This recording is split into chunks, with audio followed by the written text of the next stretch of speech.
திமுக மூத்த நிர்வாகிகளுடன் முதலமைச்சர் மு.க.ஸ்டாலின் சற்று நேரத்தில் ஆலோசனை நடத்த உள்ளதாக தகவல் வெளியாகியிருக்கிறது. காங்கிரசுடனான கூட்டணியில் விரிசல் ஏற்பட்டுள்ள நிலையில் ஆலோசனை என்ற தகவல் வெளியாகியிருக்கிறது. இது தொடர்பான விவரங்களோடு இணைந்திருக்கிறார் நம்முடைய செய்தியாளர் பாரிகார்த்திக். இந்த அவசர ஆலோசனை குறித்தான முழு விவரங்களை பதிவு செய்யலாம்.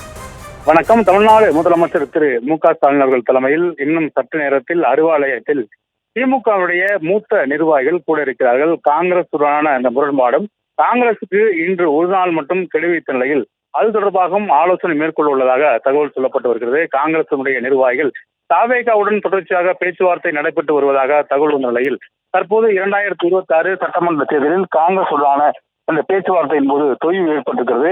முதற்கட்டமாக பல்வேறு அளவில் இந்த பேச்சுவார்த்தை நடைபெற்ற நிலையில் அந்த பேச்சுவார்த்தையில் எந்த ஒரு சுமூகமான சூழலும் ஏற்படுத்தவில்லை. ஏனென்றால் கடந்த 2025 தேர்தலின் போது பெற்ற வாக்குறுதியின் அடிப்படையில், அதாவது ஏற்கனவே கடந்த தேர்தலின் போது 25 இடங்கள் திமுக காங்கிரசுக்கு கொடுக்கப்பட்டுள்ளன. இந்நிலையில் காங்கிரசுக்கு கூடுதலாக இடங்கள் வேண்டும் என்று அவர்கள் பேச்சுவார்த்தை வைத்தார்கள். அது மட்டுமல்ல, அதிகாரத்தில் பங்கு, ஆட்சியில் பங்கு இதெல்லாம் அவர்கள் கோரிக்கை வைத்த நிலையில் அது தொடர்பாக பல்வேறு முரண்பாடுகள் ஏற்பட்டன. ஏற்கனவே திமுக சார்பில் அவர்களுக்கு கடந்த முறை வழங்கிய 25 இடங்கள் வழங்கப்படும் என்று அறிவிக்கப்பட்ட நிலையிலும் மேலும் தொடர்ச்சியாக திமுகவை பொறுத்த வரைக்கும் காங்கிரசினுடைய அவர்களுடைய கட்சியினுடைய பலத்துக்கு அதிகமாகத்தான் நாங்கள் 25 இடங்களை தருகிறோம், எனவே நீங்கள் பெற்றுக்கொள்ள வேண்டும் என்று பேசிய எந்த முயற்சியும் காங்கிரஸ் நிராகரித்தது. இந்நிலையில் காங்கிரஸ் மற்றும் திமுகவுடனான இந்த 2026 சட்டமன்ற தேர்தலுக்கான கூட்டணி நீடிக்குமா என்று பல்வேறு கேள்விகள் எழுந்தது.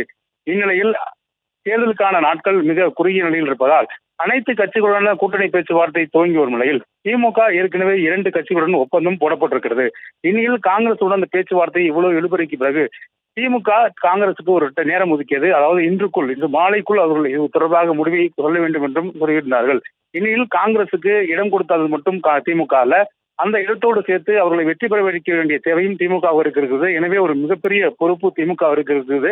அதன் அடிப்படையில் தான் நான் இடப்பங்கீட்டை தருவோம் என்றெல்லாம் கூட பேசியும் காங்கிரஸ் ஒத்துக்கொள்ளவில்லை.